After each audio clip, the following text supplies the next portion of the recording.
Hey everyone, good morning. Thank you so much for coming. We're really excited to welcome you to our first Generative AI workshop for research in this series. I'm Elizabeth Brooke. I'm the Associate Director of MIDAS for social science and all things related to social science. And so we're excited to be co-sponsoring with LSA, and we hope a bunch of you are coming from LSA. Even if you didn't normally think about coming to a MIDAS event, we want you here because we feel like these tools are really useful for everyone. So a couple of things. I want to talk to you just very briefly about what we have in store. We've put together a number of workshops in this series. This is the intro workshop and kind of the prerequisite for everything else that comes. This one assumes no background knowledge in MIDAS, but we have a number of ones coming up that we're really excited about. On March 11th, Mark Hansen, who is the director of the journalism school and a very good statistician and also an artist at Columbia University, will be coming to do the qualitative data analysis one. And then we have another series. You can see we're going to be giving workshops on writing and presentation, literature discovery, putting it all together. How do you basically use Gen AI tools to cover and support your entire research project? And then we're going to have another one on specifically tools for doing quantitative data analysis, and then finally visualization and presenting information. So you're welcome to all of these, whichever ones are most interesting to you. Please sign up. And then the last thing is that one thing that's been a big commitment for us and we're really excited about is developing our skills to make this material as engaging and relevant and interesting to as wide an audience as possible. So if you have feedback, like you did great, or you did this wrong, or you misrepresented my field, please, we're gonna have a QR code coming up at the end. Please, please, please give us feedback. As you see, we have many workshops coming, and we're really eager to learn from you about how we can present this material in a way that's sort of maximally useful. So thanks you all for being here. I'm really happy to introduce James Boyko, who's going to be teaching our intro workshop today. James is a Schmidt Fellow in Artificial Intelligence at MIDAS, and he's a fantastic instructor. He knows this stuff extremely well. His research is on the evolution of living organisms in deep time, and he had a baby a month ago. So ask him, you can always ask him how he's doing with his new baby. All right, thank you, James. Come on up. I'm just making sure the lapel's good. Test, test. Can everyone hear me okay? Okay. Great. Thank you, Elizabeth. There I am. I'm a Schmidt AI and Science postdoc fellow. I usually study evolutionary biology, where I apply generative AI a little bit more directly than what we're going to talk about today. Here's feedback. I'm going to put it again at the end of the presentation, so feel free to give feedback there, and might as well take that to heart. So this is going to be a fairly gentle introduction to generative AI tools for research. I'm going to cover a lot of ground and a lot of sort of different use cases. I won't go into depth probably into too many of the tools, but I want to give you just sort of a sampling of what's out there and how you can sort of improve your efficiency when conducting your research, as well as highlight some of the limitations and then a brief discussion about sort of the ethical considerations, or at least one part of the ethical considerations, because I don't think that we fully realized the impact that Gen AI and AI can have. So, introductory tutorial, we have to start with what is artificial intelligence, and it really is just sort of in the name. It is an attempt to create some sort of non-human form of intelligence, whatever that means to you. If you think something is AI, it probably is. It's an incredibly large category. A subset of that, which will be important sort of just to have a conception of, is machine learning. And so whereas artificial intelligence can account for anything that's sort of rules-based, like a calculator. So if you give it particular rules, it has a particular output. With machine learning, what we're doing is starting to give the algorithms data that they can then learn rules from. And a particular subset of that, which is really where we've seen at least the most publicized growth in AI, is deep learning. All of these fields are very active in their own right, but this is what we're going to be talking about today, and not too in-depth. So deep learning is just a special way of doing machine learning. It is the most powerful method that we have to do machine learning, and where machine learning would be like something like a regression, has a couple of parameters. Deep learning is an incredibly complicated set of connections between your data and your output on the order of billions of parameters at times. So they're incredibly complicated neural networks that will learn from your data. So it's just complex machine learning. And so the goal of this tutorial is, that's about as far in depth we'll get into the weeds, honestly. I'm not going to teach you how to build the car. Like, I'm not qualified to build these AI models from scratch. Well, you can, but it will never reach the performance that some of these large corporations and sort of engineered experts are going to. So I want to teach you how to drive the car. So this is like your driver's ed class from a while ago. So hopefully it's useful. So for those of you who don't know, maybe last year something came out called ChatGPT. And if you don't know about it, I can assure you your students do. And so this will be an introduction that is accessible to those who have lived under a rock for the last year or so and don't know what this is. So this is a chatbot, and it's a type of software. And if you want to guide a software or any computer, you have to tell it where to go, like the steering wheel of a car. So that is done at this bottom box here. So you message this software, and it will give you a response. And these AIs are chatbots. They are designed to talk to you, to hold conversations. They answer questions. They can have discussions, and you can have sort of ongoing conversations with this machine. So here's an example. Let's say Valentine's Day was a couple days ago. We have a new baby, so I'm forgetful. What happens if I forgot to give my wife a present for Valentine's Day? What can I get her? And it will outline a bunch of suggestions. So finding a last-minute Valentine's Day is very difficult. If you want to have it be thoughtful and meaningful, here are a few suggestions. And it's like, okay, that's cool. Give me a response that's very reasonable. If you know early chatbots, you probably wouldn't get anything near as good as this. But I could have also Googled this pretty easily and had about the same level of response. So what gets interesting is when you start giving these chatbots a bit more context, you can personalize things a little bit more. So my wife's from Brazil, she's a botanist. I don't really want to get her a plant. What are some thoughtful suggestions then? So given my wife's profession, it outlines a few examples, a custom botanical illustration or a garden membership or tour. It's like, okay, that's a great idea. Maybe a membership is a good idea. Is there anything in Ann Arbor? That's where we live. And yes, there is a botanical garden in Ann Arbor, if you don't know, an arboretum. It's affiliated with the University of Michigan.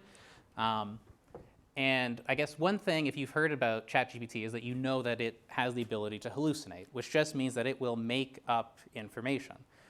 And sometimes that's overplayed, sometimes it's underplayed, but in this case, that's a real place. It has, you can go there. I've been there. It's a beautiful, beautiful place.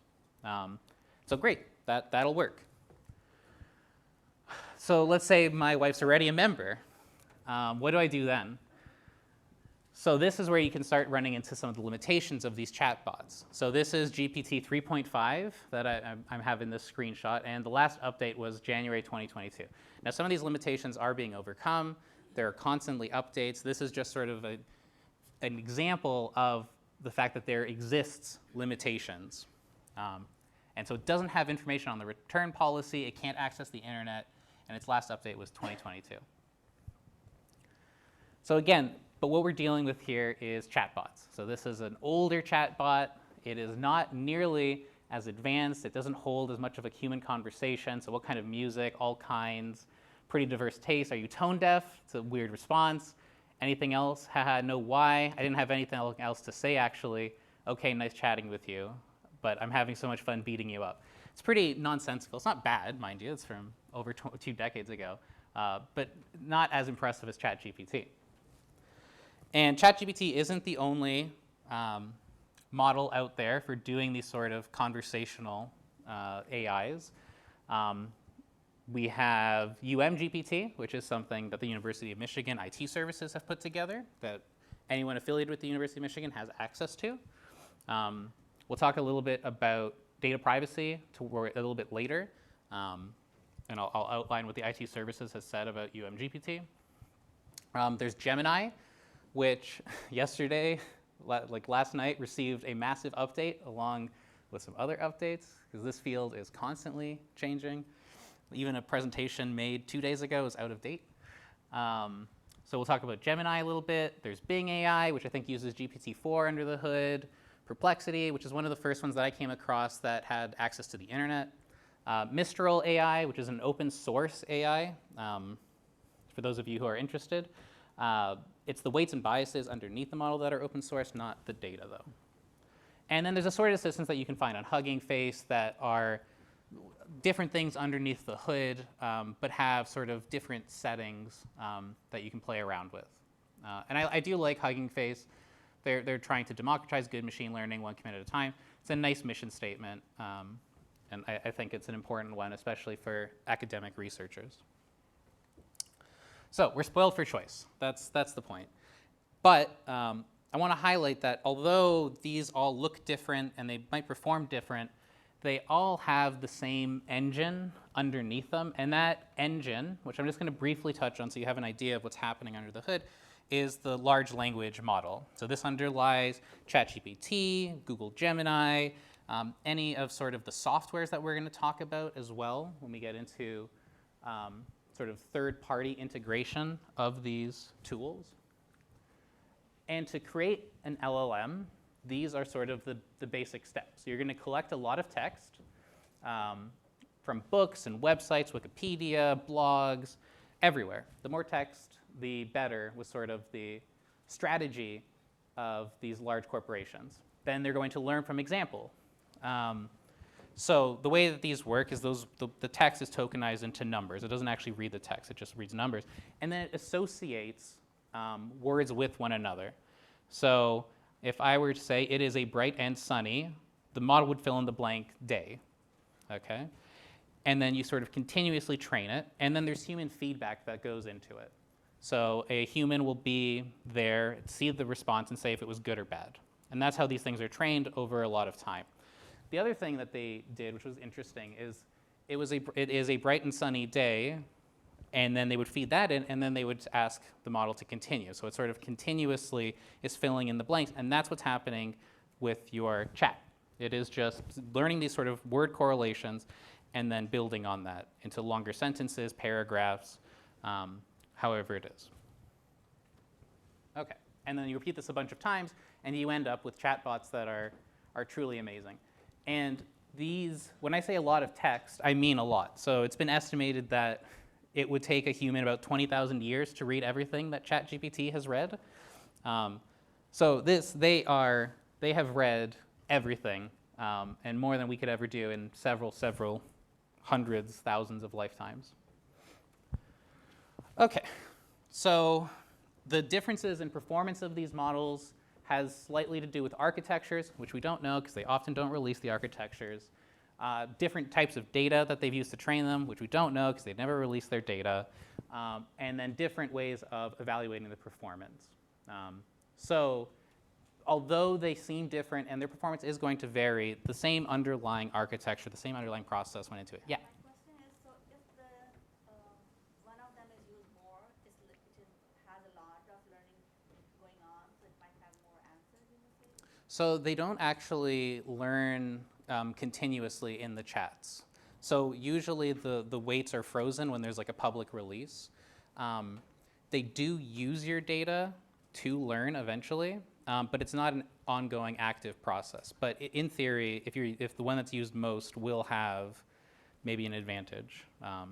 Because if you've ever used ChatGPT, you'll notice you can give it a little thumbs up or thumbs down. That's training data for them. So it's possible that as we go forward, whichever is used the most is actually going to have an advantage. But they're not actively training every time you have a chat. OK, so what can these AI assistants do? That's another name for them, AI assistant. You can call them chatbots, LLMs, however you feel most comfortable. Well, they can answer diverse domain-specific questions. They generate creative writing, stories, and poetry. Translate languages, summarize lengthy documents. They are incredible coders, superhuman coders. They can give you educational examples, scheduled tasks, and managed calendars. Anything that is textual based, they will have fairly high performance on with varying degrees of success. And recently, especially, we've started seeing them integrated with other types of softwares in multimodal examples where you're giving also text and you're giving text in addition to images and videos and audio. And so we've seen further integration to enhance their capabilities. So let's maybe do another example, something maybe more relevant to academia. I'm responsible for picking a lab meeting paper, and I'm trying to remember a specific study. I can only remember a couple of vague details about it, probably because this study is outside of my domain. It's a psychology study. It was something about money for tea and coffee. It involved eyes and flowers. I don't know. I heard it once on a radio show. Maybe ChatGPT 4 can help me out. And it says, yes, you're likely referring to a study that explored the impact of subtle social cues on cooperative behavior, in which they placed eyes or flowers above an honesty box where you would pay in. And they wanted to see what was the effect of putting this image and sort of priming a potential person with that image. And they did it in such a way that they wouldn't really notice the eyes or flowers too abruptly. Yeah? So for this research papers, do you know the training data include all papers or only papers that open source public? I don't know, actually. So we don't know what their data was trained on. It's possible that they had subscriptions and they were able to get that, but we don't know. It's one of the pretty severe disadvantages of not being super open about where they're getting this training data. It's a great question, though. So this is a fairly famous study. So this is what it spits out as the study. Melissa Bateson et al., 2006, Biology Letters. And again, hallucinations are possible. It is possible to make up citations. That was fairly heavily publicized early on. But this is a case where it got it exactly right. This is a 2006 Biology Letters paper from Melissa Bateson and colleagues. Well, let's go a bit further. Again, I'm crunched for time. Maybe a quick summary of the methods will help me prepare for a lab meeting. So all I do is summarize it, and I paste the excerpt in. So this is sort of a fairly simple pipeline that you can do today if you just have GPT 3.5. This is using GPT 4. And then I will get a pretty accurate summary of the methods. So 48 participants. They paste they have the image above the honesty box. They're investigating a particular effect, which is really just how much are people going to pay when there's flowers or eyes. And then they're going to record how much milk is drank as a correlate to consumption, and they're going to record how much is paid in. So what do you find? This ChatGPT was starting to have network errors, so I just switched over to Gemini very quickly. Both have pretty similar performances. I didn't give it the image or anything. I just was like, okay, well, what are the findings of this study? And so during weeks when eyes were displayed, people contributed almost 3 times as much money to the honesty box compared to when flowers were pictured. And so it just knew this from it knew which study I was talking about, and I just asked what were the findings. So maybe you're interested in why this happens. So you can ask, well, why did this happen? And it gives many possible explanations. I haven't given it the paper at this point, so it doesn't have the context of the paper, which is going to be important later. One of the explanations I thought was interesting was, okay, priming for pro-social behavior, images of eyes can unconsciously activate mental concepts related to cooperation, generosity, and honesty, and slightly biases our thought process, making pro-social acts feel more natural or automatic. And there's other explanations, but this is the one I thought was interesting. I asked for maybe some more examples of this particular effect, and there's semantic priming. So when you see the word doctor, you are more quick to identify the word nurse. If you are exposed to something positive, you will rate an ambiguous face more friendly, or subtle racial cues can trigger biased decision-making and behavior, amongst several other examples. And this is a real psychological effect, given my limited knowledge of psychology. So if Elizabeth is right and I'm butchering your field, you can put it in the comments. Okay, I'm getting distracted though. I have to prepare for lab meeting. Let's finish reading the paper. And I'm short on time, so let's just paste the whole thing in and get a quick summary. And here we'll see another limitation, is that you don't have an unlimited number of tokens, which is sort of the characters, when you are talking to these chatbots. So there are token limits. And so for those, you should all be able to see, but the message that you have submitted was too long. Please reload the conversation and submit something shorter. Now, this paper is actually quite short, and it would fit in the token limit, so I pasted it multiple times to get this particular effect. But the token limit is usually, for the GPT 3.5, it's about 500 words, I would say, give or take. Maybe a bit more, because they change it often.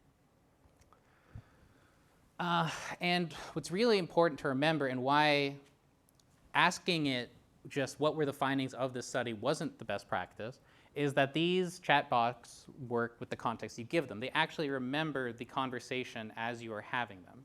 So with the example of getting a gift from my wife, it was pretty obvious that if I wanted something with additional context or something more related to her, I had to tell the chatbot about her interests, things like that.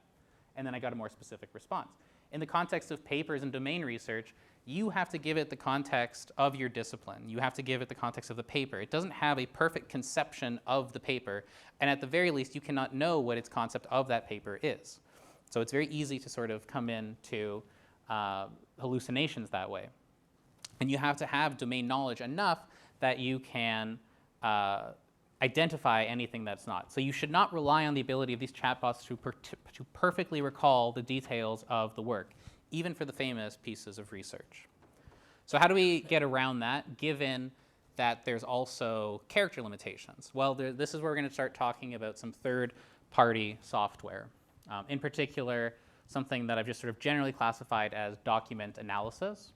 So this involves software that can read and interpret documents like PDFs and extract important information, keywords, summaries, things like that. And this isn't meant to, sorry, do you have a question? So, yeah, just a quick question about the character limitations. Is Uh-huh. that that the number of characters you can put in at a time, or is it in total in the concept? So there's limits for both. So I don't know exactly what the limits for the chat are. I think for GPT-4, I've not come into any limitations.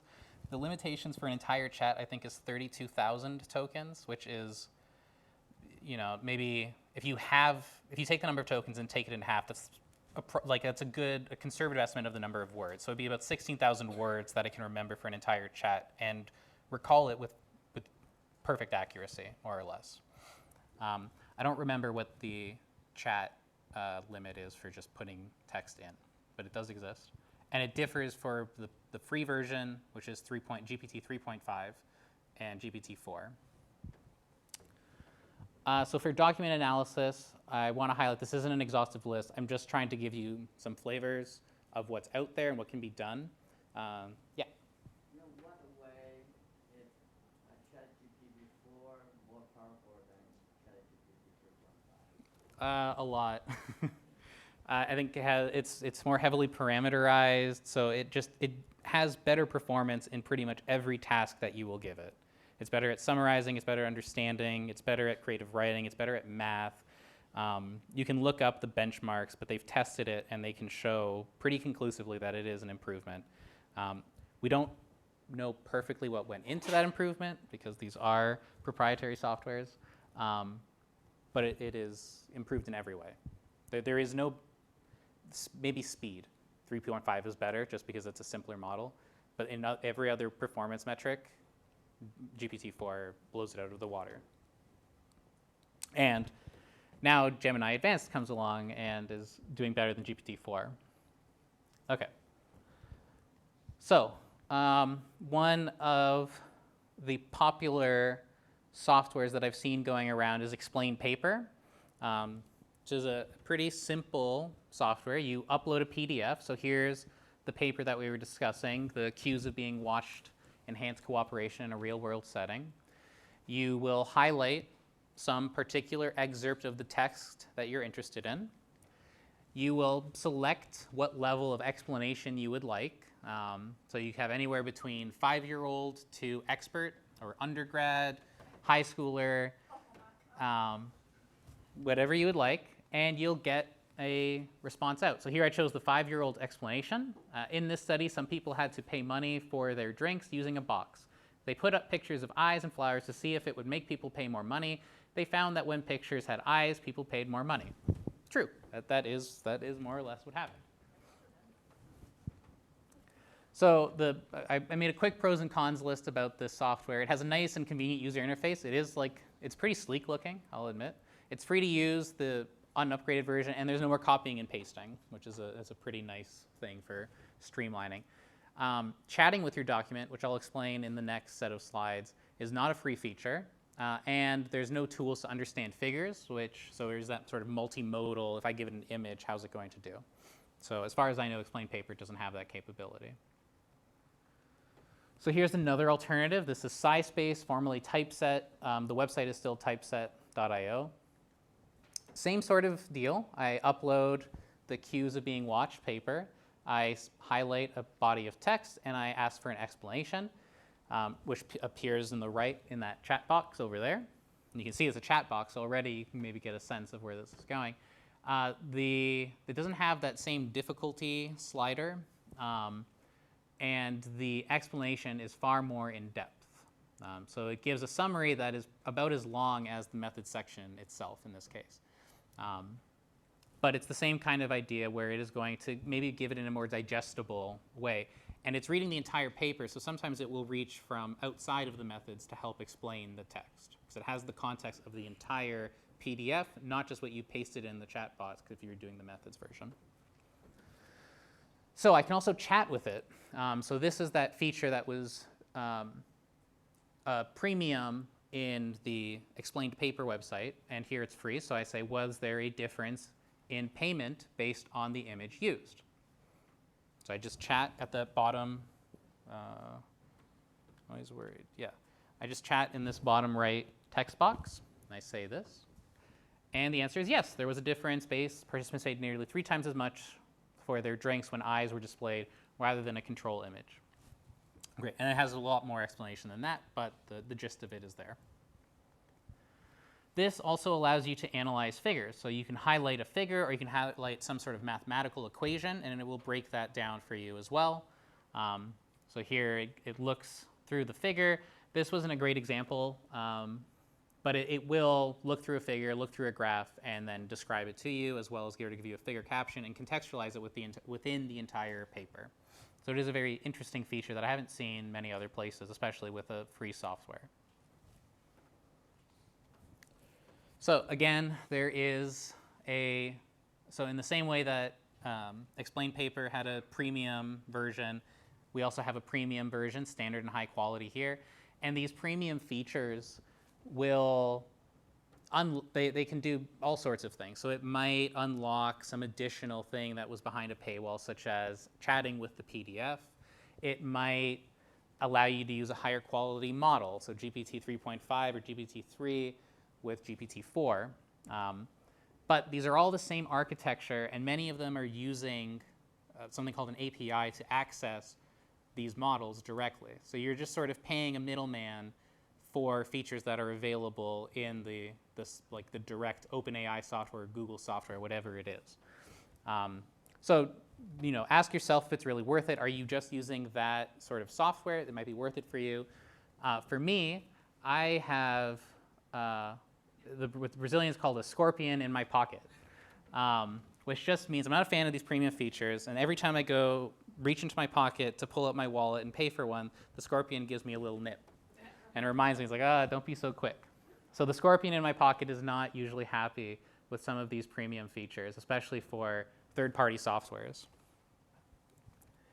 And that's because there's also premium versions of the direct thing. Yeah? A lot of papers I read are not open access. So Mm-hmm. I assume I cannot just upload my copy to the internet.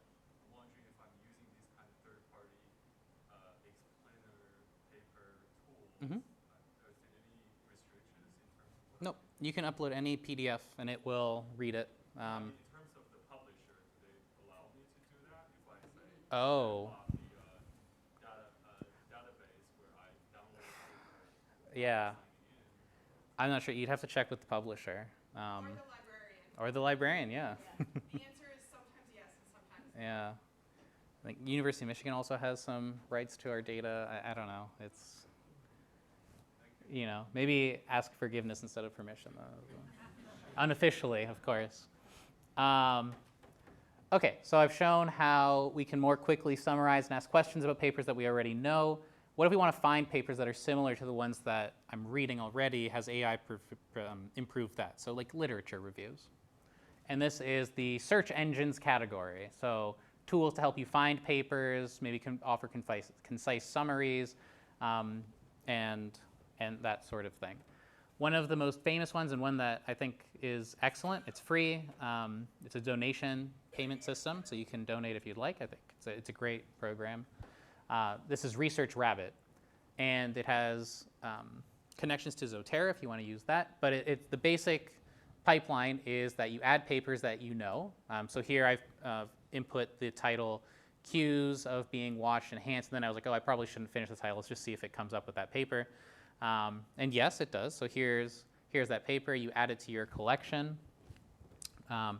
And so I added that paper and then a bunch of papers that I thought were kind of similar to this one, just so Research Rabbit has a context of looking for further papers, and I can sort of show some of the more capabilities. Here you can see your options are once you've created a collection. So you can have multiple collections. Here's an untitled collection, not a great name. Hopefully you will all do a better job of naming your collections. But you can see the options for exploring papers. You have similar work, so things that it thinks are similar to the collection of work. Things that are earlier, so this is essentially work that has been cited by these papers. Later work, so things that cite this collection. You can explore based on the authors. And so like if I were to click earlier work, it would come up with a list of papers that are connected to the papers in my collection. So here's that central study that we've been talking about this entire time, excuse me, which is about the eyes and the flower images. And you can see all of these connections to other papers that were earlier. So this research was building off of all of this work, and it's a good way to go and explore the literature. If you were to highlight, and it's difficult to do with these static images, but if you were to highlight any one of these nodes, the green arrows are related to papers that are in your collection. So there could be a direct link between this paper and Keller, and there would be a green arrow pointing to it. And blue arrows are things that are not in the collection. And the same thing goes for these nodes. So if a node is green, it's in your collection. If it's blue, it's not in your collection. If I were to click a particular paper, you would get a brief abstract, a summary. You can continue looking based off of that paper that you've clicked. So you can look at these authors, the citations, things like that. You can add it to your library. You can export the paper. One of the things that I really like about it is you can show the entire collection. So this is, again, based off of the earlier works of my library. And you can get a timeline of that.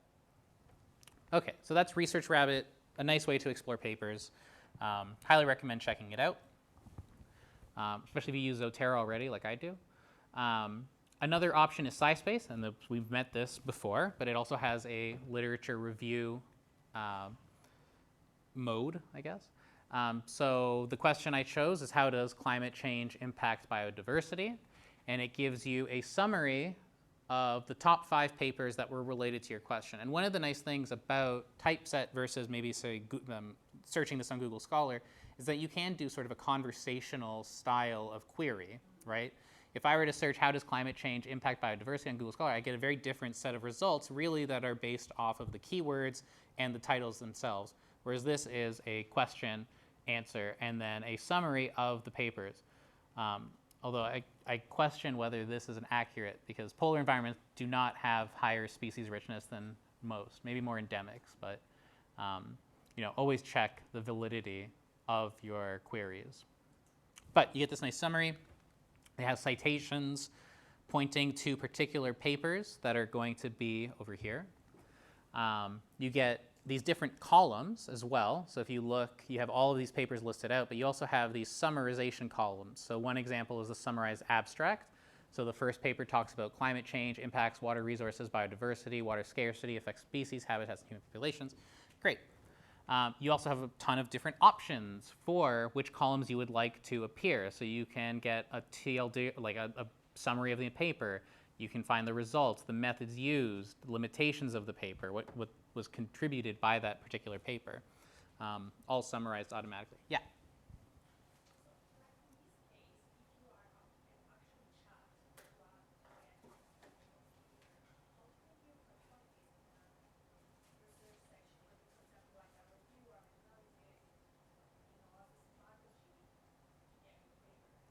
So for like a meta-analysis where you're very formally discussing it, I think you just have to be very explicit and say pretty much exactly what you've done. I think just openness with the tools that you're using, especially since there isn't a lot of formal academic literature on the best ways to do this. Maybe search for papers that have done a similar type of meta-analysis, but I don't know offhand. But I think openness for this kind of thing is the best policy. Great. So the final sort of piece that I want to talk about in sort of major software that I'll spend a little bit of time on is plugins within ChatGPT. And so this is a premium feature of ChatGPT in which you can sort of integrate third-party applications to perform tasks beyond the standard capabilities, such as accessing external databases, processing specific types of data, or integrating with other softwares and services. So remember when we couldn't access the internet or something was out of date from 2022? Well, now there's a plugin that has a web browser. So it will search Bing for a particular prompt, and then it can use that result within its answer. So that's one example of a plugin. It has it's the web browser plugin. There's a ton of different plugins or GPTs. You can make your own, and OpenAI makes a fraction of them. Most of them are contributed by people and researchers, whoever it is. And you can go to the GPTs and just type in what you think is useful. So you see there's a research and analysis section, a programming section. And this includes features that we've already been discussing. So for example, if I upload that Bateson paper again directly to the chatbot, it will provide, this is a GPT called Auto Expert Academic. It will provide information based off of that PDF, including key quotes, questions and answers. So what impact do cues of being watched have on cooperative behavior? They significantly increase contributions to community resources. And for this particular GPT, for this particular plugin, I didn't specify any of this. It's automatically done by that plugin. And you'll have variations on that, right? So you could upload the PDF and have the conversational style if that's what you prefer. You can have things automatically generate. It depends on how that software was set up, how that plugin was set up. Yeah? Are the plugins only available on Thor? Yeah. And are they available on UMGPT? Not that I know of. I don't think so. I'm almost certain no, but I don't know for sure. Okay. So this is only available for GPT-4 Premium, which costs $20 per month. The Scorpion is back. But I will say that I do pay for GPT-4, so I do think it's worth it. You have the direct access, and it does improve the capabilities. Yeah, it is a significant improvement. Do these plugins work similar to providing custom interactions? So like for myself, I use ChatGPT for like code translation. So I say, give me tidyverse code in R and give me data tables. So is it something similar where they scan OCR text, upload it, and have custom instructions? Yep, that is pretty much exactly how it works. With the additional, like you can integrate other software, but you can also specify the role of the assistant and like all the sort of details and the types of things that you want returned, the types of responses you want for particular inputs, all that sort of thing can be specified very directly. Yeah, and you can create your own GPT so that you know exactly what's going on with it, which for more advanced users is what I would recommend. And I'll talk about another option that isn't the GPT-4 version of doing this. I have a question regarding the paid version. Does it have increased like privacy or something? No. The same way? Yeah, I'll explain privacy in a little bit, but the privacy is the same as far as I know. I don't think there's any difference. Okay, so we've seen how they can answer domain-specific questions, they can read papers quickly, they can find papers efficiently, and this is going to be the rapid-fire round of what else is out there. So all of the images I've been using that aren't screenshots are generated by a chatbot. In particular, they're generated by DALL-E, which is integrated within ChatGPT-4, and the same exact way of getting responses in the regular textual ChatGPT, you can get images. So here I say an image of several different types of cars, a hot rod, a van, a beat up, a beat-up clunker, a tractor, and you can see it fills in the rest. Some of them are a little bit nonsensical, like this one made of flowers, but you get a pretty reasonable image out of that. Usable for a PowerPoint presentation, maybe not usable for a scientific paper. They also have superhuman abilities as a coder or programmer. So this is a paper that we wrote at MIDAS, the Schmidt cohort, myself and others, which we all contributed to equally, in which we discuss some of the implications of these large language models on scientific research. And one of the things that we all agreed on was their incredible ability as a coder and programmer. I know that this audience doesn't always, like, we have a pretty diverse crowd, since a lot of people aren't doing any coding. So I'm not going to highlight it too much, but I just want to say that it is incredible as a coder and an incredible assistant. So this is an example. So I used it, we were trying to decide the name of our newborn daughter. This is very cute. And so I created a name, a tournament-style app in Python for picking her name. And so I inputted a bunch of names, I ranked them, and then this little app would allow us to click which name we thought was nicer, and we go through that and eliminate other names. And that was coded entirely through ChatGPT and just sort of iteratively prompting through it. With the integration with that, those plugins that I've been talking about, you can start to do data analysis directly with ChatGPT, which is a very interesting thing. Yeah? So you said you use Python. I usually use MATLAB. Mm-hmm.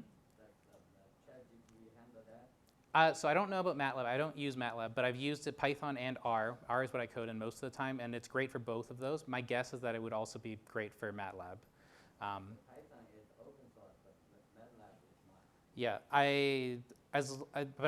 I would imagine that examples of code exist still on the internet, so it could still be trained on that. Yeah. I think that's right, and then it gives you the code and you run it in your proprietary software. Yeah, so you would get the code that you would then be able to test anyway. I don't know if the performance is going to be as exceptional as it is in Python and R, but my guess is that it'll be pretty good because it's like, it does have sort of emergent sort of understanding, which is one of the sort of remarkable things about this new technology. So it understands code generally, and then it understands how to translate between different versions of code. So if it knows how to code something in Python, you can ask it to translate it to MATLAB. And so my guess is that it would still be able to code in MATLAB incredibly proficiently. Okay, so running analysis. Here I upload a CSV file, and I ask it to run a t-test between a couple of columns. And so you get a little summary of what's in that CSV file. It plots a couple different descriptions of my data.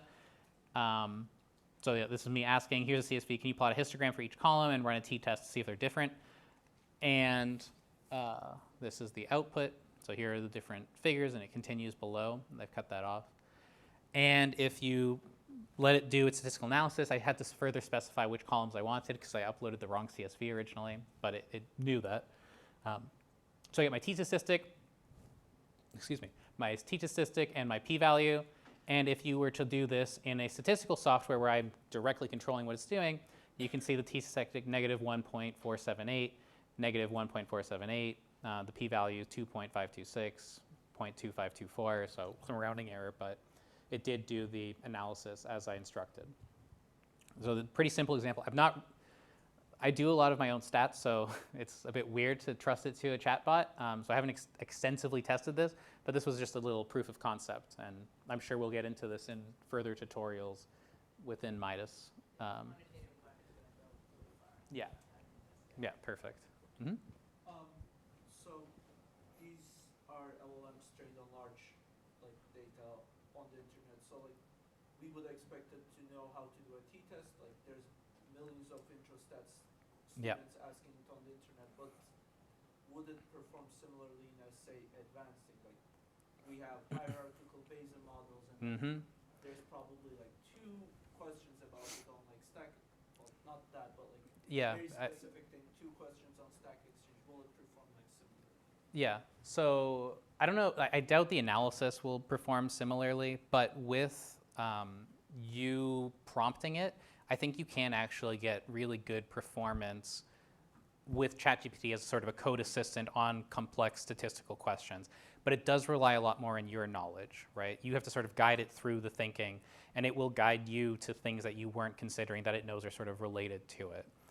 So my domain has pretty specific statistics as well. I've asked it about it, and it works very reasonably for the advanced stuff. For the trivial stuff, it's obviously exceptional. But I agree, for the advanced stuff, it's not quite as powerful. But it's still an incredibly valuable assistant. It's just, it really relies on you to sort of interact with it and sort of guide it through its thinking. Yeah, it's a great point, though. It can do things that are like shocking.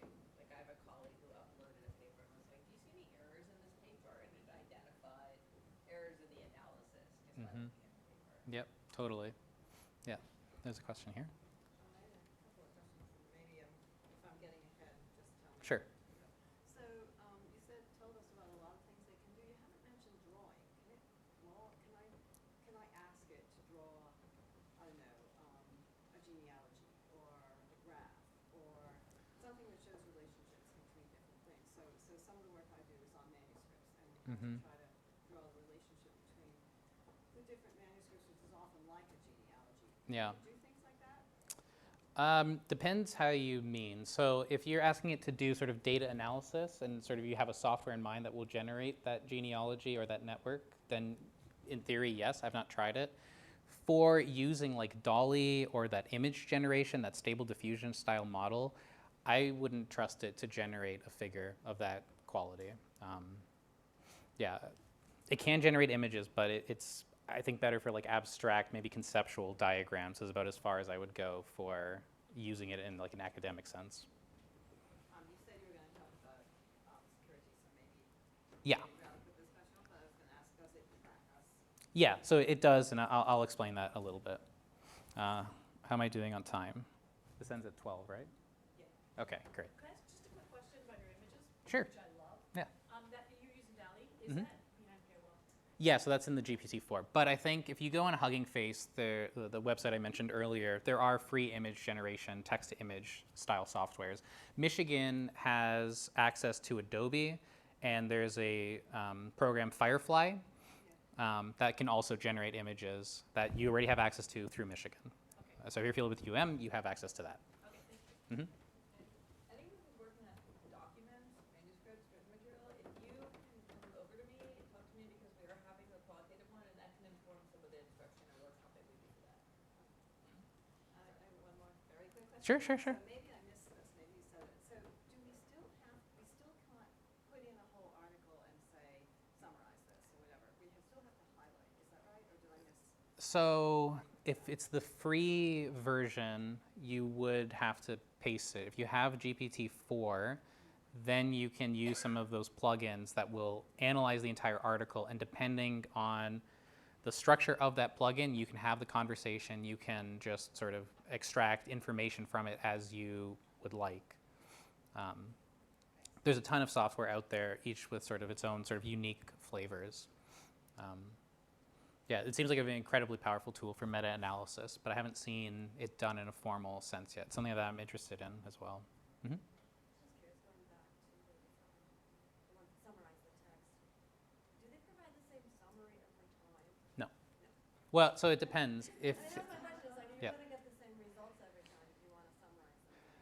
So there's something called temperature underneath the hood, which is sort of the amount of stochastic variability built into the model automatically by these companies. And you can, if you know how to, you can set that to 0 so you do get the same response every time. But it's not guaranteed. And there's advantages to having that stochasticity built in. Yeah. So is there something like a seed? I don't know if there is a seed. I don't know under the hood how the temperature works exactly. My guess is that probably it is a seed, but I don't know how they do the pseudo-randomization, whatever they're doing.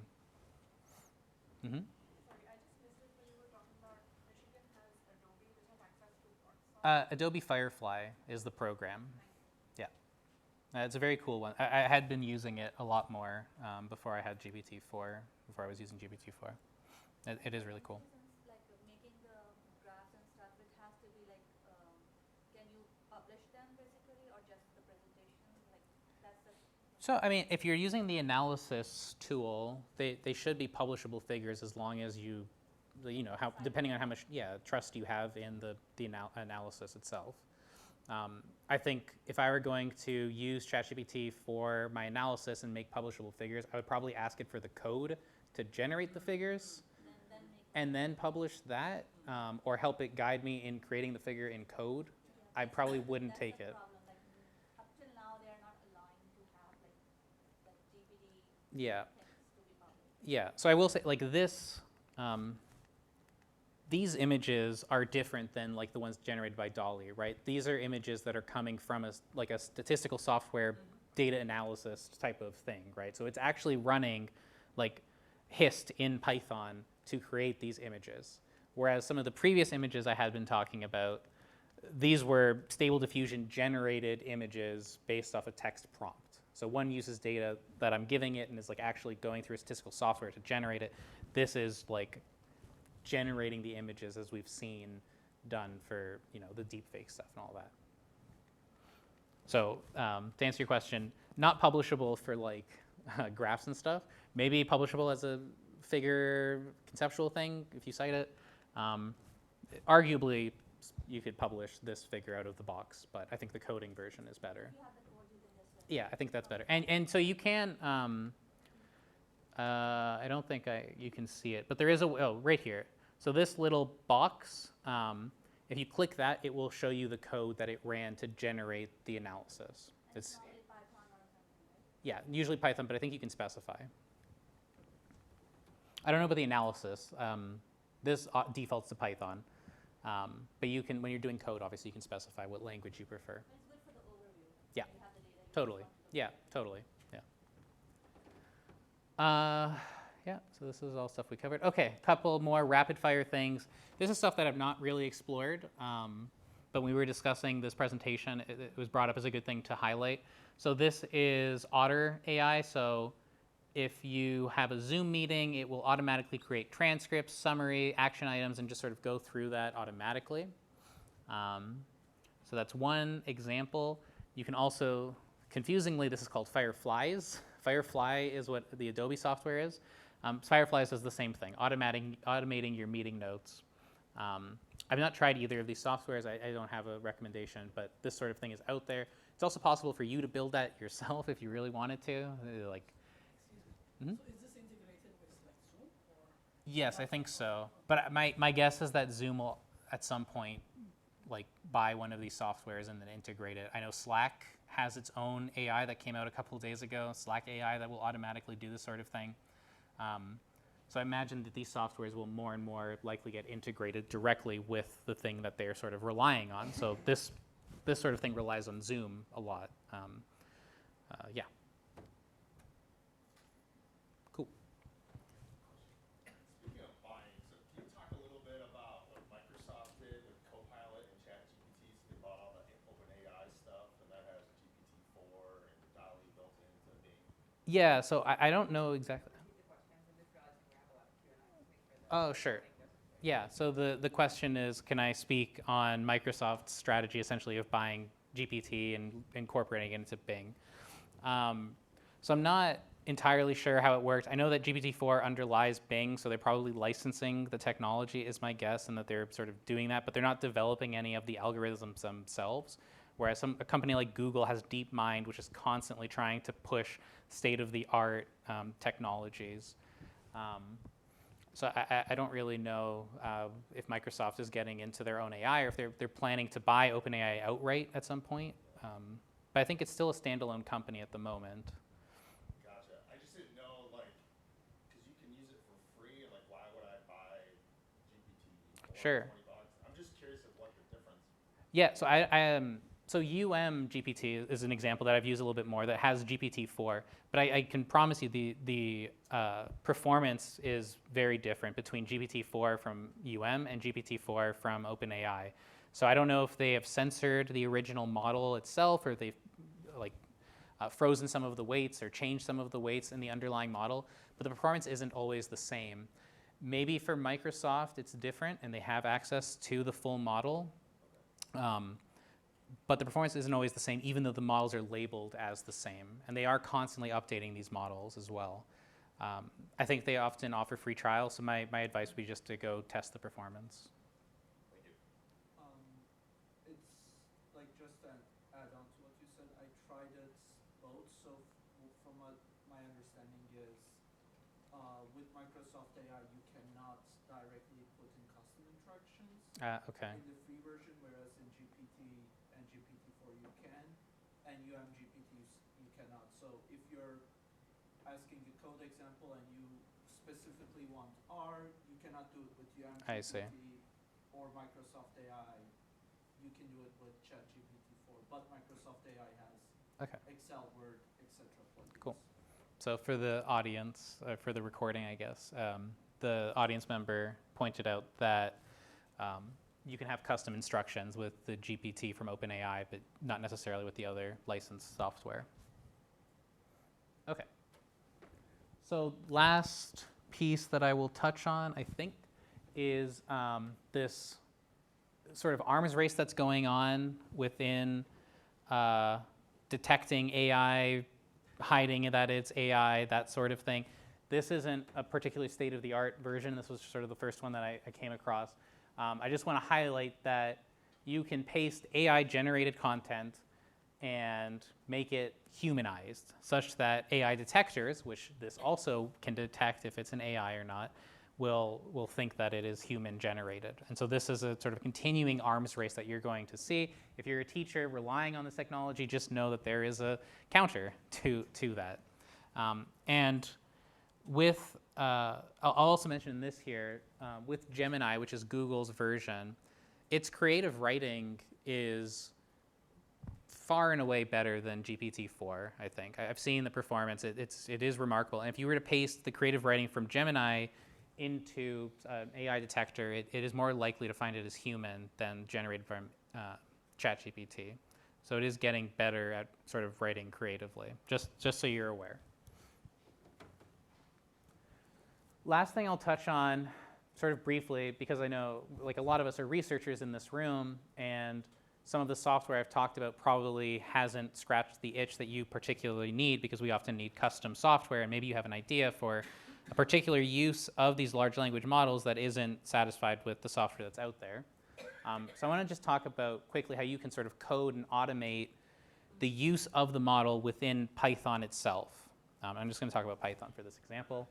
So this is through APIs, which are application programming interfaces, which is just a way for your code to talk to ChatGPT. So you'll be in Python, and you will talk to ChatGPT from Python. You're not going to use the web interface. So this is for when you want to create the tool. It's not the same as running your model locally. So ChatGPT could never run locally on like a laptop. It's far too complicated. It'd be way too slow and probably crash your computer. Excuse me. But it will sort of make calls to the API. And so the code you will written can put requests into Vertex, which is Google's version, or the OpenAI ChatGPT. And there are Python packages available which make this easy to do. So this is the example that I have. This is something I've actually done, just sort of for fun. For my PhD, I play fantasy football with a bunch of my friends, and this is sort of the standard Discord message that we get. I had to walk from Johnston to Springdale so I could buy alcohol on Sunday. I did my PhD in Arkansas, and on Sunday, particular counties wouldn't sell alcohol. And so the point of this was that I wrote some code which is able to analyze the conversations that we had in the Discord server. So I would download the text, and then I would analyze particular parts of it. And so here is my message to ChatGPT, the system, which is the ChatGPT, and this is what it's going to do. Here is the user input, the assistant, and so I sort of just build on a conversation, prompt it, and I get sort of this out. I requested it to be in a table format, so I get the influence, so it's an active, the engagement level in the conversation, the sentiment analysis, potential conflicts, what sort of was being discussed, or if anyone's a football fan, they were frustrated with Zach Wilson. It's not funny if you're not a football fan, I'm sorry. And then a brief summary. But you can see this sort of sentiment analysis is probably useful in a lot of different disciplines where you want to know whether the sentiment is positive or negative, and you can do that with ChatGPT right out of the box. So for creating your own custom software, these sorts of APIs are very useful. Okay, that's about as advanced as I'll get. Oh, I will say that there are API fees, so you can't do this for free. Every time you put in a request, this is what it costs to use tokens. So tokens are sort of your words or characters. But 1,000 tokens for this GPT 3.5 model is about 500 words, so it's fractions of a penny, really, to do it. So it's actually quite reasonable to do large-scale analysis using an API, which is all I'll say about that. And you can find out more on ChatGPT's website or Google's Vertex website for how to use APIs, and it might be something that we discuss in later tutorials as well. But if you want to make custom software that is in code so you can do large-scale analysis, this might be the best bet for you. Just wanted to mention it. I'm not going to go too much. That's it. So how about picking your assistant? And this is where I'm going to get into sort of the data privacy concerns. How do you know which one is right for you? And one reasonable question is, where is my data going? And the shocking truth is that it's about the same regardless of which software you're using, at least for the major ones. So your data is being used to train and improve the models. There are some differences. So for ChatGPT, you can completely opt out of them collecting your data for model training. For Google Bard, it used to be Gemini, sorry, I have Bard still there. Or sorry, it used to be Bard, now it's called Gemini. It will keep your data for a minimum of 3 months. That's the lowest threshold that you can set.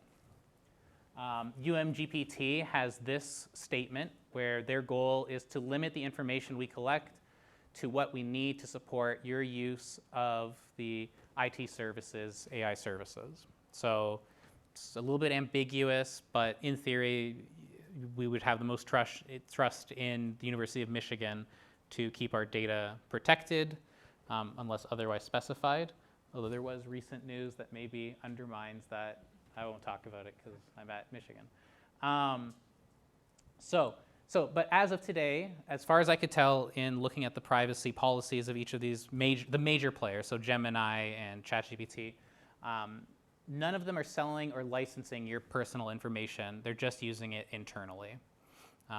So if you're concerned about your information being sold to third parties or advertisers, things like that, as of a week ago, and like we see, the landscape of AI changes very rapidly, but as of like a week ago, they're not selling your information. They're just using it to train their models.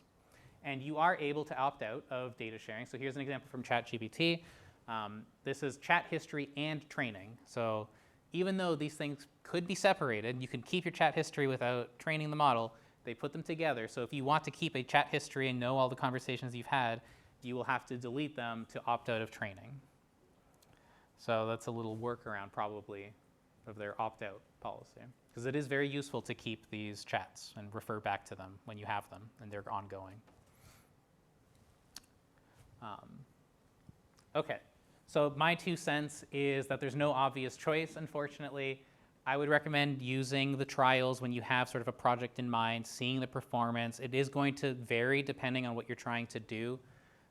Maybe GPT-4 is a better coder. I've used GPT a lot for coding. It's excellent.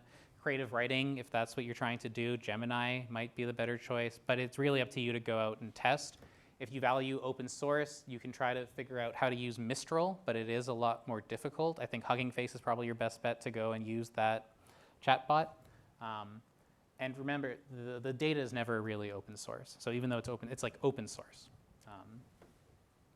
Okay, and this one, at least this one shows you the architecture. So I don't have much advice in ways of choosing. I'll say I pay for GPT-4, and I'm using the trial of Gemini Advanced right now. Both seem excellent. How much is Gemini Advanced? It's the same. It's $20 a month if you want to do it. But they have, they're doing a trial, which is what I'm using now to prepare for this tutorial, and it's great. So let's talk about a couple of ethical issues very briefly, and most of my points are going to come from this Stahl and Eek paper, very recent. And they break down, so what they did in the study was talked about potential impacts that this generative AI, large language models, could have on society, and then went through each of the categories that they determined and asked, is the impact going to be negative or positive? And these were the major negative impacts. So social justice and rights, individual needs, environmental impact, and culture and identity. So social justice and rights, the worry was that these powerful AI tools are going to make existing problems worse, such as unfairness between the rich and poor, or the spread of harmful stereotypes with different groups. We know that ChatGPT is trained on internet data. There are biases in that. And so we might have those biases perpetuated and cause groups that aren't usually included in the training data. The individual needs, so these tools can blur the line about what's real and what's created by a machine. So we're seeing deepfakes get better, and it can potentially harm people and sort of alter the course of human discourse. So one example that this didn't happen, but there was a recent thing that did happen. So if a researcher uses a chatbot to simulate an experiment but doesn't clearly disclose this, their conclusions wouldn't be trustworthy. There was an example of a recently published paper in Medicine in which an image of a cancer cell with a rat was completely fabricated, and it was published without knowledge. So they can produce things that look real but aren't. Environmental impact. So these AI models take a lot of energy, and overuse can contribute to the climate crisis. And my example here is that it can always get worse. This was data from last week. We had another incredibly high heat anomaly. If you track weather, it's just getting hotter, and it can always get worse. So that's my point there. And then culture and identity. Over-relying on AI can change how we think about unique cultures and diverse viewpoints. People may start interacting with these machines more as actual humans. Those are sort of two different points, but there is sort of a parasocial thing going on with social media. And as these things get better, we might have sort of parasocial relationships with, if you've seen the movie Her, that's essentially the concern that they had with this. People developing relationships with these machines and sort of becoming isolated. The example as well from the first part of this is that it's overwhelmingly trained on English text. That's what's available on the internet. It wasn't like it wasn't a bias that they carried out purposefully. It's just that's what was available. And so we might miss out on diverse perspectives. The final thing was this direct quote, which I think summarizes very nicely the point. So in all of these cases, it is perfectly plausible that ChatGPT will do good and help those who are disenfranchised to gain a voice. But in practice, based on past experience, in the way emerging digital unfold in Western society, we assume that the negative implications will vastly overshadow the positive ones. The divides between those who have access to ChatGPT and are able to leverage it and those who do not will likely follow similar lines as existing digital and social divides, and the ones who will be able to draw the most benefit will continue to be the ones who are already advantaged, i.e. the large companies who have the resources to make use of the new technologies and the individuals who have the educational, financial, and intellectual independence to understand these opportunities and realize them. Okay. So the AI landscape changes quickly. So yesterday, literally last night was a very big day in generative AI, and that's great because I'm presenting obviously today. And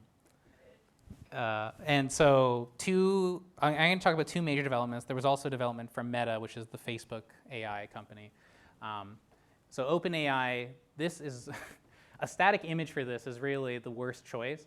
But essentially, you can create video from text. So they released Sora, which has already completely surpassed everything that we had from text to video previously. And essentially, it is exactly like it said. I can play maybe a video afterwards of sort of showing its capabilities, but the gist is that it generates video that is very reasonable from text. Far less sort of weirdness going on. Then we also have Gemini 1.5. So this was announced maybe an hour before Sora was released, and maybe some sort of cat and mouse game between OpenAI and Google. Gemini 1.5 is the next jump in LLM models. The major difference here actually is in the context that it maintains during the conversation. So Gemini 1.5 was tested, I think, up to 10 million tokens. So millions of words you can have built in. Available for users, for the software developers, is 1 million tokens. And so it just means that you have all of that context and all that ability to recall the conversation and then build on it and use that information as you go through. So they have just incredible capabilities to give more context to this model. So this is where I wanted to talk a little bit about prompts. And in theory, this is where we can sort of do some hands-on stuff and allow you to sort of explore ChatGPT. I was going to recommend using UMGPT.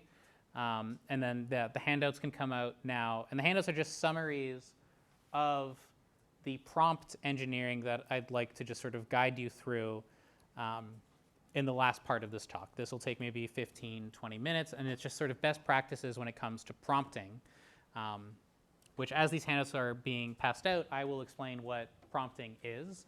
So prompts are the instructions that we've been giving ChatGPT. It guides the model on what to generate. When you provide a prompt, the AI uses what it has learned during the training to generate a response that is appropriate. We've seen this throughout this talk. That's how these models operate. The prompt is incredibly important. I know it sounds silly, but it is it can vastly alter the performance of these models to the point where people have complained about Google's performance on tasks based on how they've prompted cleverly to get better performance. So the prompt is something that these large tech companies also are thinking about very critically. So the more specific the prompt, the more direction it gives to the AI about what kind of content and how it's structured is going to have a big response. So let's talk about best practices. These are the sort of foundational prompting advice that I want to give. I'll give a little bit more detail for each, but it's essentially just be specific, use keywords, give examples, set the tone, and then chain prompts. Oh, and role. I forgot to have that. You can set a role for the bot. So be specific. Vague prompts, will give you vague results. If you provide context, details, and clear requests, your response will be better. So a bad prompt is, give me information about artificial intelligence. You will get information about artificial intelligence. If you summarize the key advantages and potential ethical concerns of using deep learning algorithms for predictive medical diagnosis, you will get a much better answer. So just be as specific as possible. Using keywords, so it helps generate the type of content that you want by including relevant keywords or phrases. And I have foundational prompts, and then I will give sort of the background for why this sort of technique works with the advanced prompts. But if you find me research about climate change, it will give you a worse response than if you find peer-reviewed journal articles published within the last 3 years focused on the economic impact of carbon prices, policies, and climate change mitigation. So this initial prompt is far too broad, whereas if you include keywords, you have peer-reviewed journal articles. So you're subsetting what it is looking for. Last 3 years, you're giving it subsets and more details about what you're looking for. Giving examples, this is incredibly useful for coding, I find. So if you want to make a chart to help understand my data, that is not a good prompt because you haven't given it the data. It's pretty obvious, right? But if you say, here's an excerpt from my CSV file, so I just give it 3 columns, I'm trying to see if there's a difference in the score and control, what sort of visualizations would you recommend? And so it has the data, and it can take that and create code or give sort of suggestions based off the structure of your data very nicely, and it works quite well. Yeah? So I just wonder, Google was really interesting in the beginning because when you search for something, you have like low relevant kind of links that came up, and then eventually people came to sponsor certain sites and stuff, and then like a load of rubbish that you have to go through before you get the information that you want. Is there a potential that with AI that you might end up getting people paying for certain types of data to come up? That's a great question. I think you would have trouble sort of changing the network such that it will produce particular types of content, but it's also training on content that's widely available. So whatever the content that was most widely available, which would maybe advertise the most, will train it. What the future holds, I don't know, though. So it is possible that they could do something like that to increase their profit margins, OpenAI has shown that they are a profit-driven company of late, especially. So it is possible. It's a very interesting idea. So set the tone. This is something that, again, is very important based on how these models work. So if you have a formal or informative prompt or maybe an academic tone, you are going to get words that are associated with an academic voice, right? You are going to, ChatGPT has all of this incredible knowledge. It's read 20,000 years of literature, and if you use a tone that is academic, it is going to innately pull from an academic sort of pool. There are sort of these localized regions in the model versus a casual or playful prompt where you will, so this setting the tone is quite important. It's not just fluff. It does make a difference how you speak to the chatbot. Role-playing, this is one that has been, I've seen posted on Twitter a lot in ways that are really annoying. So it's like, oh, imagine that you have the IQ of Elon Musk and Einstein and Joe Rogan and blah, blah, blah, blah, blah. I mean, it's just horrible stuff. And, but it is sort of an interesting way to set the role of the chatbot in ways that are not as ridiculous as my example. So you can say you're a highly innovative, out-of-the-box thinker from a completely different field of research, and give the rest of your prompt as you see fit. And even if the response isn't great, it can help you sort of unlock different ideas and give you different perspectives on your research question, and it is worth doing. And perhaps where this role-playing scenario thing is very useful is if you prompt it to give a particular output. So you can say, only give me yes or no, and that's sort of like role prompting in a sense. So it will only give you yes or no if you set that as sort of the limitation. And then finally, probably the most important thing for going through complex ideas is these chain prompts. So break the request into smaller steps, use answers from the previous steps as part of the next prompt. So here's a draft of my abstract, and it will say, great, what would you like me to do? Please identify any instances of the passive voice and rewrite those in the active voice. Are there any phrases that are awkwardly or unnecessarily complicated? Suggest alternatives. Now shorten it 20%, and sort of you just sort of prompt rather than giving it all at once and asking it to just rewrite my abstract so it's better. So you can actually give it specific instructions, step by step, and improve your responses. So these are the advanced prompting guides, and this is the last thing I have.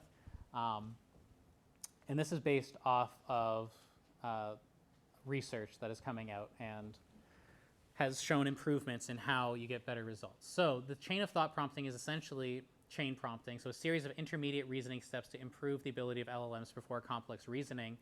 So rather than saying compare and contrast these two approaches, you would say, what are the core assumptions of approach A? What are the core assumptions of approach B?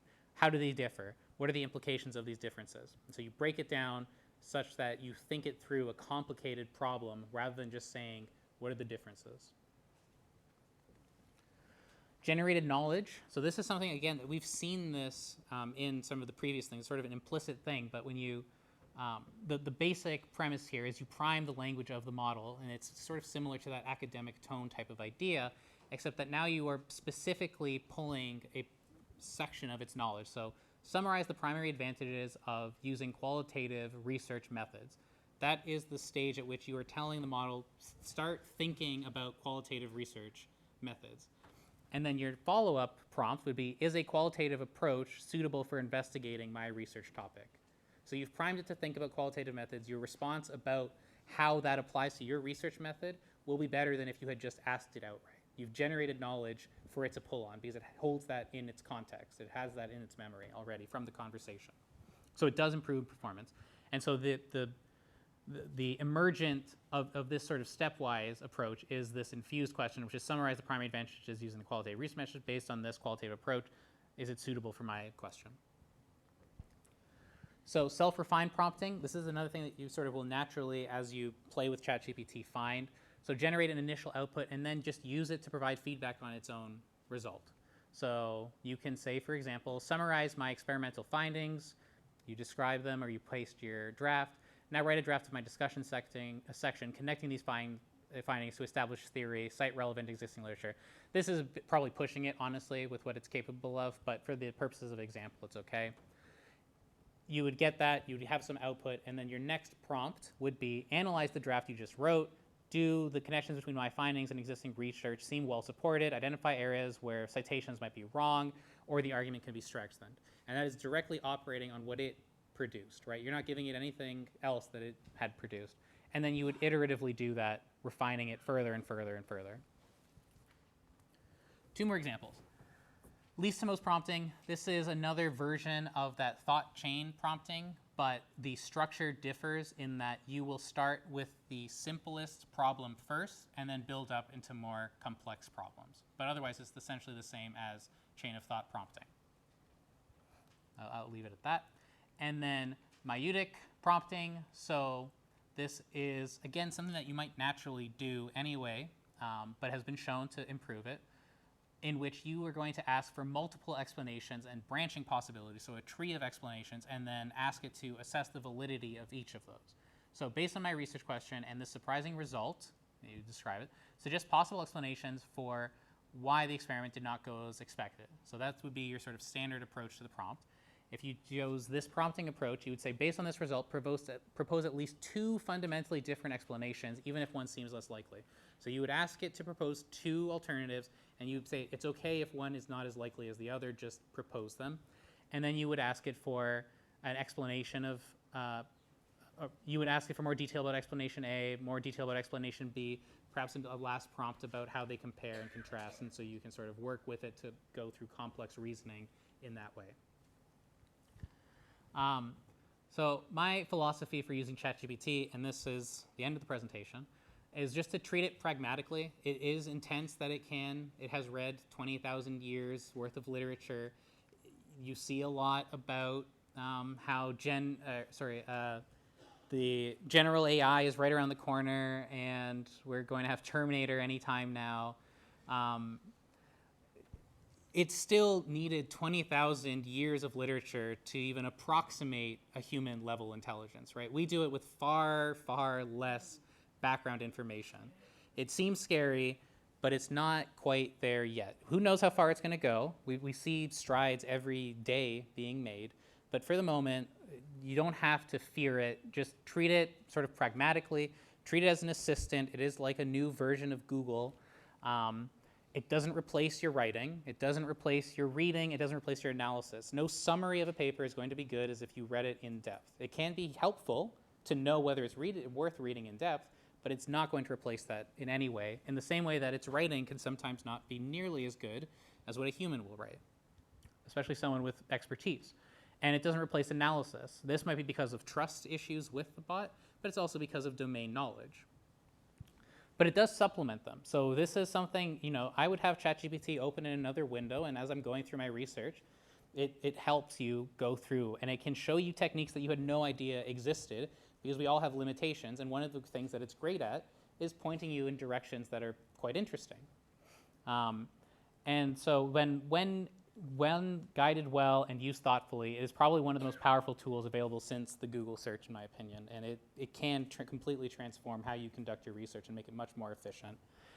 But it does take practice to use well, and so that's what I would encourage. Even before worrying about how to prompt and do all this stuff, just explore it, keep an open mind, and see how it goes. These are the other tutorial sessions, which I'm sure will go in more depth about what I've talked about here today. And I'm happy to take any questions, and this is the post-event survey. Thank you.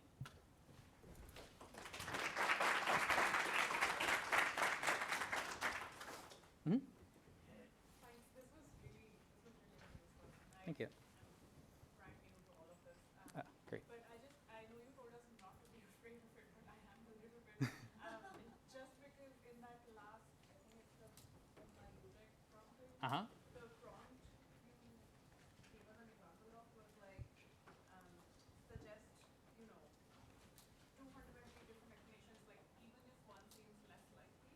And to me, like I do not like text analysis of archival work. To me, like you're taking care of an emotional need there, where like maybe the software is like hesitating to show you one because it's like what's going on there in terms of the machine learning or the underlying architect. Like why are you saying that? Just to give more specificity that I want more than one explanation, to like really just reinforce that I want multiple explanations.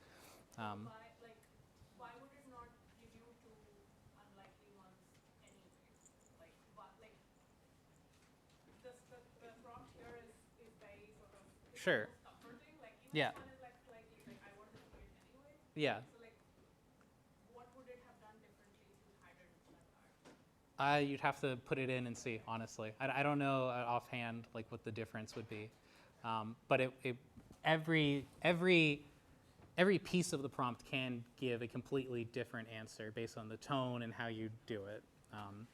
So yeah, I don't know offhand what the difference would be, whether I included it or not. You'd have to run it and see. It's an interesting idea. Yeah, please. Yes, thank you for this presentation. It's been really helpful. Can it be trained to read handwriting? Or does it read so handwriting? there are image AIs that can translate handwriting to text information. I don't know if ChatGPT has the capability out of the box to do that. It might be like a AI pipeline that you have to set up yourself and like find an AI that has been already produced that specifically does that, creates it into text, and then you work the pipeline. But that is well within the capabilities of what we have available already. Thank you for the insightful presentation. So my two questions are, number one, whenever you're actually searching, would it give you citations as well, like where it actually brought that information from, or do you have to specifically ask for that? It will produce citations, but I find that they hallucinate a lot more when it isn't just sort of like an obvious, I'm asking for a particular study. So if you're writing a block of text and you're asking for a citation, that's when I find that it does a lot more of the hallucinations. There's a lot of work going into trying to verify the text and making sure that the sources are valid and all of this sort of thing. You don't have to prompt it to give citations. It might give an improvement. I'm not sure. It's something that you'd have to test. The other question I have is the terminology. I mean, so in medicine, there is a difference between hallucination is something when you talk about auditory hallucination, it's something that does not exist and then bring it up. Mm-hmm. But the point, the concept seems to be more with confabulation, which is filling in something that does not exist.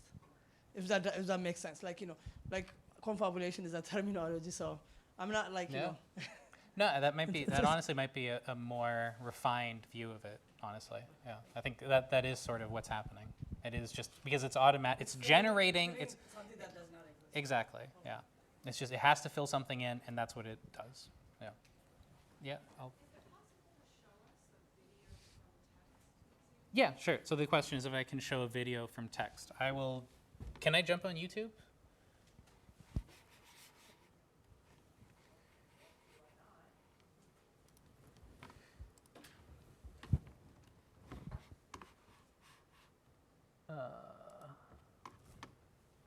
Let's see if I go to Sarah.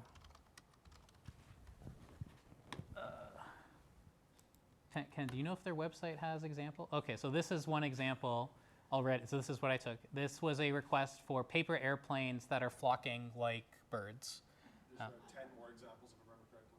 Yeah. So here you go. Let's see if I can get it nicely where we can see the prompt as well. So a stylish woman walks down Tokyo in a leather jacket and black boots.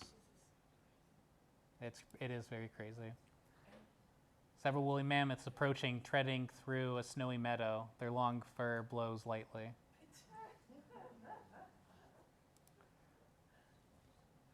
Movie trailer featuring the adventures of a 30-year-old spaceman wearing a red wool knitted motorcycle helmet, blue sky, salt desert, cinematic style, shot 35mm film.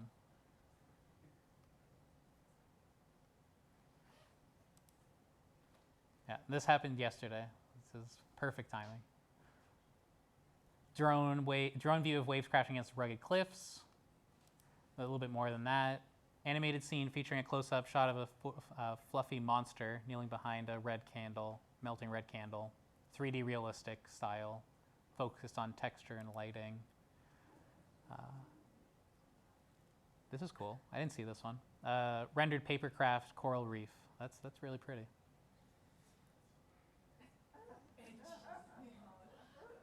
Yeah. Is this already available to the public? I don't know. It might. It is? Yeah. Oh, cool. Wow. So yes, that's awesome. I'm gonna go home and play with those too. Bird. That's crazy. This gets a little bit weird here. This is not correct, but I mean, incredible amount of detail. You can see it doesn't have the feathers where it is. Wow. It moves realistically too. Outstanding. Whoa. Okay, well, that's it for the demo then. I clicked the wrong thing. Yeah. So I know you talked about those two softwares that can take like notes Huh? from a Zoom meeting or any meeting. I wanted to know if those are available for us.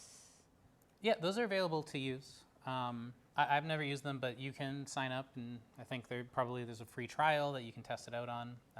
There's lots of that sort of software available already.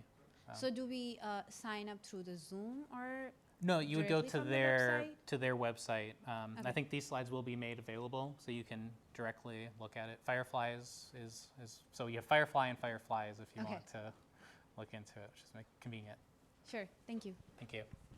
Thank you for the presentation. Thank you. It's on. Should be on.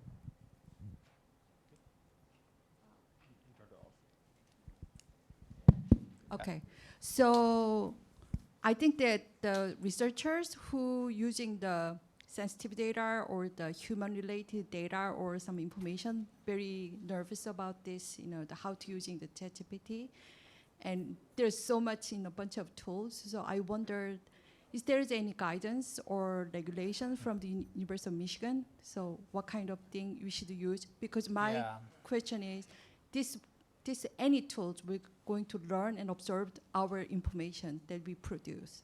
So other sensitive data, we have regulation, but this one, I'm very wonder.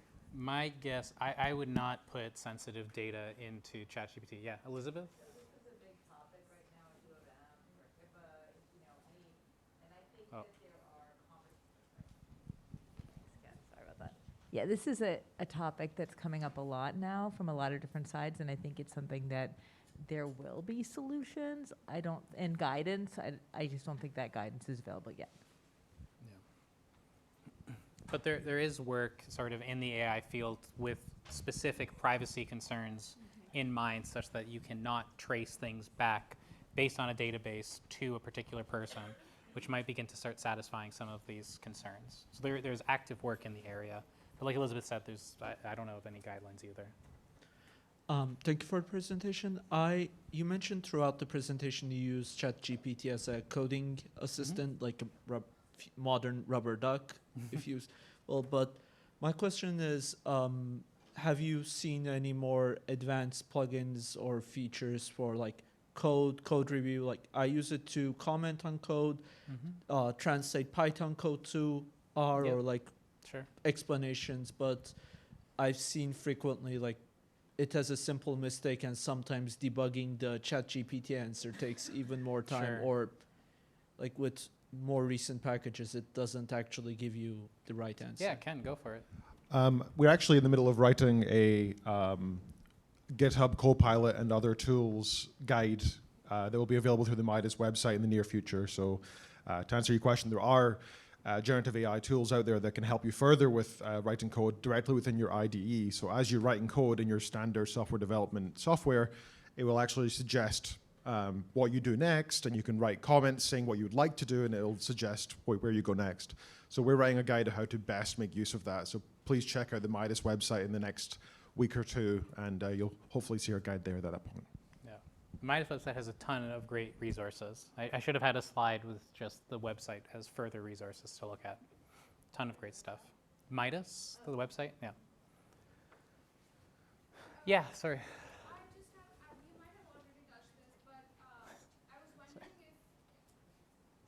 I was wondering if you could talk about the privacy settings on UMGPT as well. Like, is it okay to put in, like, I don't know, unpublished research things on UMGPT?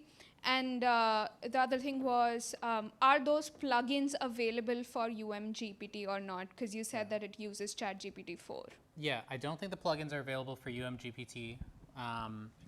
In terms of putting unpublished data into any of these LLMs, I think it's okay. I don't think that there's much concern about because you're never going to put in your full data set. It really is just sort of to guide you through it. And the UMGPT probably has the strictest data privacy controls in that they will use your data as minimally as possible, whereas these other companies, they're possible to change. So even though they're not licensing your data now, they might do it in the future. I don't know how long they have to reserve the right. I'm not an expert in the legal matters, but I would probably recommend UMGPT if you're concerned about your data. Thank you.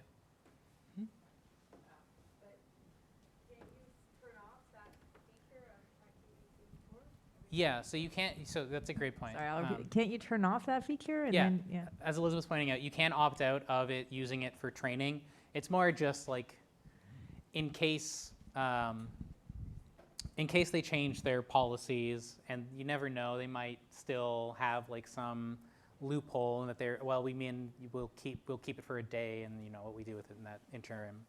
But yeah, you can turn off or you can opt out of the data storage aspect at the expense of losing the chat histories.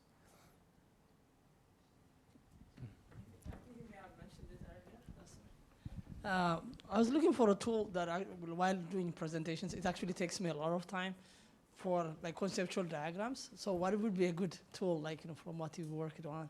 Yeah, Ken, do you know? No, I don't have anything off the top of my head. I guess how I would go about it is using DALL-E and just sort of prompting and guiding through it. Ken, maybe you have more. There is one workaround. There's a specific type of language which is for creating modeling diagrams. I think it's called Dolphin. I might be wrong. But if you ask ChatGPT to write your conceptual ideas in Dolphin code, then you import that into an existing diagram editor, such as draw.io. It should be able to actually create it from there. But that's not a direct generative AI constructing the diagram. It'll just construct the code to construct the diagram. That's probably the best way to go about it. So I was going to ask a similar question, I guess. Is there anywhere at U of M where we could ask a question like that? You know, I want to do X. Can AI help me with that? I mean, would the UMGPT site be able to advise me? So that was my first question. And then my second question is more about the legal stuff, so maybe you don't want to answer this, or, you know, but you know, there's been a lot of reporting in the news recently about the New York Times lawsuit regarding the use of their text, and other news organizations I know have joined them. And I'm wondering, when we see what happened, for example, with the Google Books project and HathiTrust and all of that, where, you know, at one point we had access to all the text and now we don't. I'm just wondering whether you think that's going to be an issue with these large language models also, which are, of course, using the same material in many ways. So I think that's why they don't often share where their data comes from. So you can't really directly claim that they use that for training. So they often just don't share. It's why Mistral, even though it's open source, doesn't share its data. So I think that's their workaround, hopefully. I'd like to say that this has too much momentum to be derailed by the lawsuits, but you never know. People are very touchy about intellectual property. And then, Elizabeth, did you want to answer the first question about? I had two comments. One is, I know people who've made some beautiful diagrams just with ChatGPT, like saying, make this image, and kind of walking through. I mean, they're not like the most complex, but they are beautiful, and it's safe. Yeah, so I think you could get a lot of mileage just out of that. And then with regard to the questions, so this is something, we've been talking about whether or not it's useful to have a U of M Slack channel or email list where people are saying, I mean, we even thought about having like an office hours thing where people are working on things where they want to use Gen AI, and we just talk about it and sort of troubleshoot together. So if people have an interest in that, please tell us, because that's something that we would love to do if there's interest.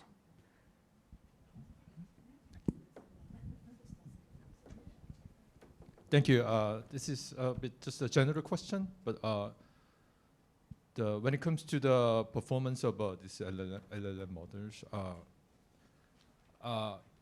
in my experience, I was wowed a couple of times when I actually used it for coding, but not so much in other area, other types of tasks. I'm just wondering why that is. Like, is it because this programming coding, the type of prompt we enter is more specific or modules, or the domain is different from other types? I was just generally curious about. That's a great question. I actually wonder the same thing, and I'm not sure why it is, because I agree that its coding ability is remarkable. Oh, do you have a thought? Yeah, I have some similar thoughts, but what I discovered when you code, if you code the existing algorithms into your stuff, you normally do search first, right? You might find like 20 different search results, you filter out, pick up the best one. That's what ChatGPT were doing for you. Instead of you searching it, filtering it, pick up the best one, they did that for you before you even asking the question. But if you're creating a new algorithms, ChatGPT might not give you the right answer, and then they were hallucinating. That's a difference. Yeah. My thought has always been that maybe the training data, like the code data, is more abundant and sort of more repeated, so we can learn a little bit better sort of general principles of coding. It has examples from many different languages, and it is just something that is structured in such a way that it has particular things, and we can evaluate it a lot better than we can evaluate language or something other that's more complex and sort of a personal opinion. Code has an output, and it's right or wrong. Language doesn't. So that's my guess. I don't know, but I agree that the coding capabilities they're incredible. Cool. Is that it? Okay. I think we're all good. Thank you.